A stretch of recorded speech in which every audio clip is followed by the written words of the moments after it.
Alright, hey guys. So this is going to be part 3 of the 28G Momentum by Grand Design. I'm going to step inside because majority of it will be on the inside and it's very hot out here. I do have the AC and generator going to make it tolerable. So if any of you guys have not seen my first part 1 and part 2, I highly recommend going and watching that before you fully watch this one, because it'll make a lot more sense, obviously. So first and foremost was the heater. Since part 2 video was made, we have used this trailer a handful of times in cold, rainy weather, and our heater has been 100% flawless throughout every one of our trips. You can see by looking at my cabinet door here, there are some holes in this door that I chose to, well, the top holes were a complete accident. My wife's still mad at me on that one. The bottom holes, they're not great looking, but they're functional. The point behind this was, again, if you go back to my part 2 video, the airflow in the heater was a big issue. So not only do I have the vents underneath the shower, which is where a lot of the air comes from, I drilled some more here just to make up a little bit as needed.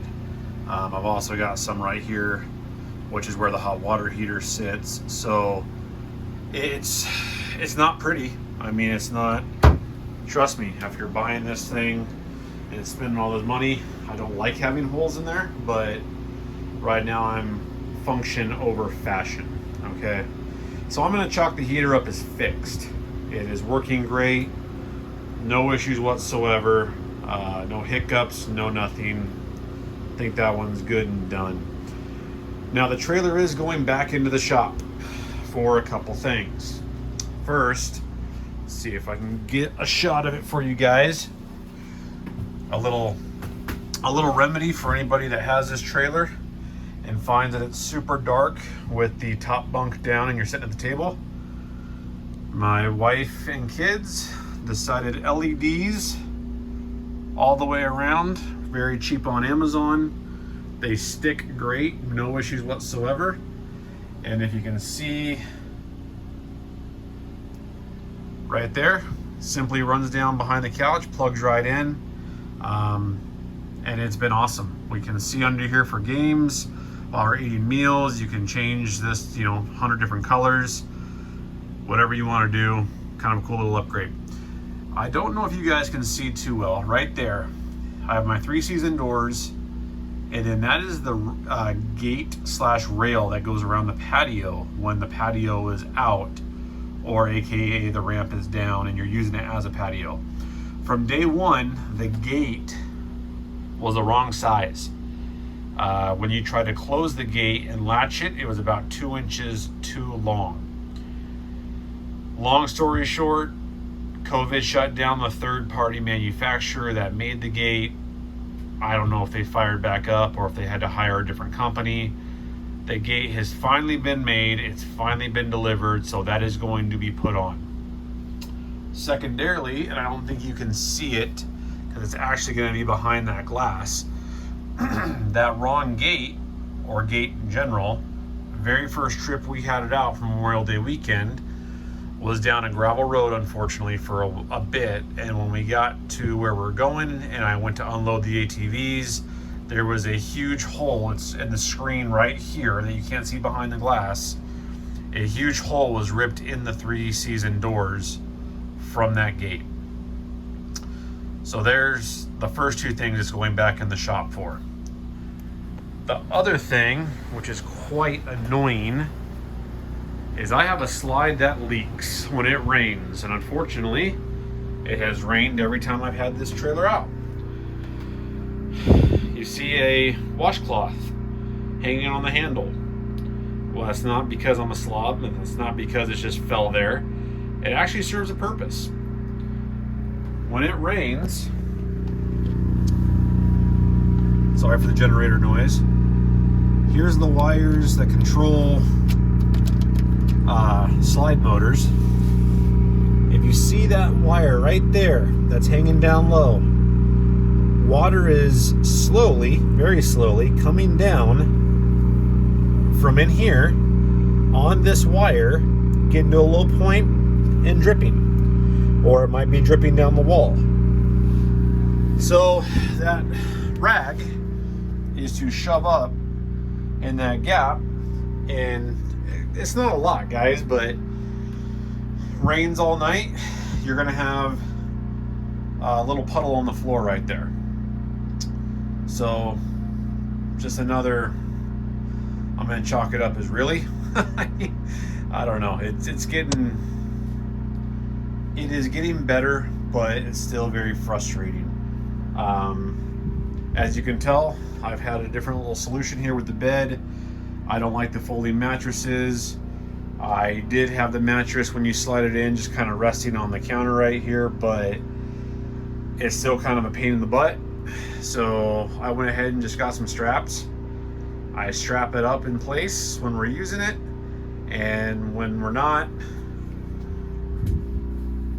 either way, all you gotta do is lean on it, gives it slack, unhook it, bed folds out. You can put these buckles tucked away above the head.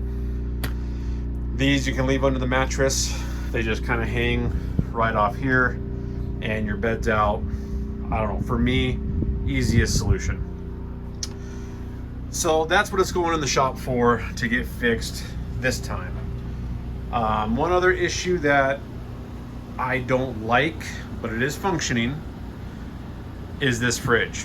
Oh, that reminds me, I did one other thing I need to show you guys, but I don't have the tools in here right now. I'll explain it to you and show it to you in future videos. But this fridge works.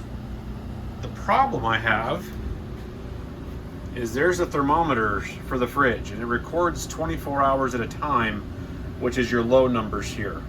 So your lowest temp and your highest temp of your fridge, lowest and highest of your freezer. As you can tell, that's a 13-degree temperature swing in this refrigerator. I'm not a fan of that. I don't like it going over 40 degrees. Granted, it's not going over it for long. However, I tested this thermometer system out in my refrigerator in the house, and a portable refrigerator, or I should say a miniature refrigerator. I had a 5-degree maybe temperature swing. So this fridge and the sensors are, there's one right there, that's in the freezer. And I've moved these things around quite a bit. And there's the one for the fridge. I don't understand. At first I thought it was a thermometer. It's not. It's this Furrion 12-volt refrigerator in all its glory. Also, if you notice, fridge is pretty empty. There's not much in the door. Shuts no problem, right? Well, unfortunately, when you start putting quite a bit of stuff in the door, it does sag the door. This will not shut unless you push the handle down manually and shut it. Annoyance. Functional, but annoyance. So I'll see what that brings. What I wanted to show you, and again, like I said, I don't have the tools out here right now to do it, is people have probably read about the fuse behind this refrigerator blowing out while you're camping, which causes the refrigerator to shut off. And the only fix for it is to physically pull the refrigerator out, access the back of it, replace the glass fuse. Well, I don't want to be that guy. So I took it into a local dealer. Excuse me, not a dealer. He was a Coach Masters of Bend, Oregon. They're a repair shop, third-party repair shop, and said, hey, why can't we extend that fuse to that access panel underneath the fridge? And I'm talking about this right here. He goes, don't know, let's check it out. So they pulled my fridge out, and all the gauge wire was appropriate. So we literally took the glass fuse, which I was told was no longer being used. Don't know how true that is. Removed that glass fuse, soldered some wires, and put a, I want to say it's a 15 amp. It's the recommended size, so don't quote me.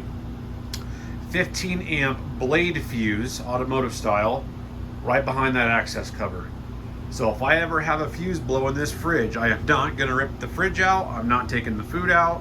I'm simply popping that panel and replacing that fuse. It takes about 30 seconds and I'm up and running. Cost me from Coachmasters and Bend, I think that whole bill was $200, something like that. In my mind, no brainer, affordable, and it's going to save me a heck of a lot of headache if or when that ever happens. So besides that, I will get to some good stuff, guys. This trailer has been enjoyable to stay in. It's worked out great. Kids stay up there.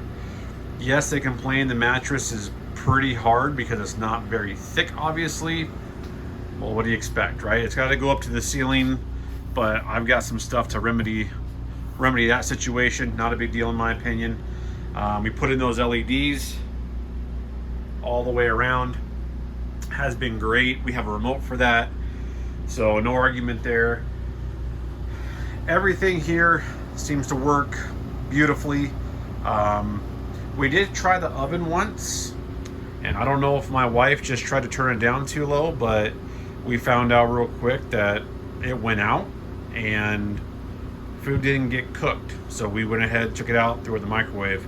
So I got to do some more testing on the oven itself. But microwave, air conditioner, heater, TV, stereo, slides, all that stuff, faucet, no complaints. I mean, we really are starting to enjoy this thing. All the money I put into the power of everything I've done with the lithium and the new inverter and the solar and all that kind of stuff has panned out very, very well.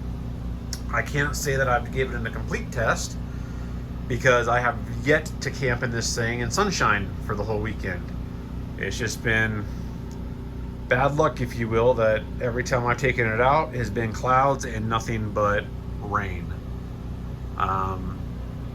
So hopefully it helps. I really do like to hear feedback from anybody else that owns these Momentum bumper pull toy haulers to kind of get their perspective on it. Any problems they've had.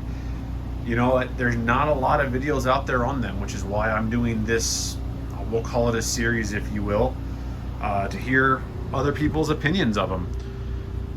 Come in here, I will say, you know, that light right there, 14.9 hours on the generator, and obviously it is running right now. That's 4 trips worth of use, I should say. Getting to the fuel, this part's actually impressed me a lot. So when I bought this trailer, before I ever took it out, I went down and filled the 30-gallon fuel station. I can probably go ahead and remove that now. Filled the 30-gallon fuel station with ethanol-free Supreme. Yes, it hurt the pocketbook badly. But as you can see, I have just a hair over a quarter tank still. That is a combination of 14.9 hours of generator runtime and 2 ATVs that I have filled up twice a piece, I believe. Long story short, what I'm trying to tell you is if you're just running your generator with that fuel station, it's a one and done type of thing for me. I could go a whole season plus some easily if I'm just running the generator only and not using the fuel for anything else. Even then, 2 of the 4 trips we've had have involved the ATVs. There you go. Still plenty of fuel. So that's, in my mind, that's a success story. I really think the efficiency of the Onan 4000 is awesome. Ours came with a single AC unit. We do not have one in the bedroom. It's just a regular vent. And you know, I will say that these vents right next to the AC unit do not blow that much air. But the further you get from the AC unit, well, that one's pretty good. The further you get, the stronger the air actually blows through the vent system. And let's look at the temp in here. It was 98 degrees when I started, and this video is about 15 minutes long, so call it 20 minutes ago it was 95. We're down to 89. I've got the fantastic fan running in here and in the bathroom here to try to suck out the hot air. There is not here a good spot for your toilet paper holder. You could put it where it's designed to go, which is right here. But when you're 6 foot tall, 220 pounds, a little wide at the shoulders, no. I'll just leave it there. Not happening. So we actually just leave the toilet paper on the counter under that outlet. We keep it in there when we're traveling, and no harm, no foul. But there's not a good spot to mount it, and I sure as heck am not putting it right there. Be like watching me try to scratch my own back. And then for you guys, I was talking about earlier in that part 2, there's all the holes I drilled in that vent cover under the shower. That's the primary location where majority of the air is sucked in for the furnace on the intake side. So that doesn't bother me. I think that actually looks pretty good. Another pro to that, in my opinion only, is that constant airflow under the shower. If you ever have a slow, I don't want to call it a slow leak, but if there's ever any moisture that gets under there, having that airflow when the heater's running will actually help dry that out quite a bit. So that's pretty much it, guys. Shut some of this stuff off. By the way, wife and my kids absolutely love this mirror with that backlight behind it. All of their hair dryers and curlers and girly things are in those drawers. They sit on the edge of the bed, and they've got that backlit mirror. I'll tell you, they would have bought that alone for the money we spent for this trailer. So anyway, if you guys have questions, comments, concerns, throw them at me. I'm fully transparent on this thing. I don't believe in anything's best, worst. My trailer's better than everybody else's because, well, that's just ignorant in my opinion. But so far, like I said, as a whole, once the trailer operates as it should with everything it came with, I have been very happy. Layout wise, comfort wise, insulation wise, efficiencies, everything has been on par with expectations. Heavy, yes, but you don't buy a 30-foot toy hauler if you're trying to pull a light trailer, so that really doesn't come into play for me. The WaySafe hitch that I showed in another video has been phenomenal. And I mean phenomenal. It actually, this trailer tows better. It's the biggest and heaviest travel trailer I've towed out of the 5 we've owned over 10 to 12 years.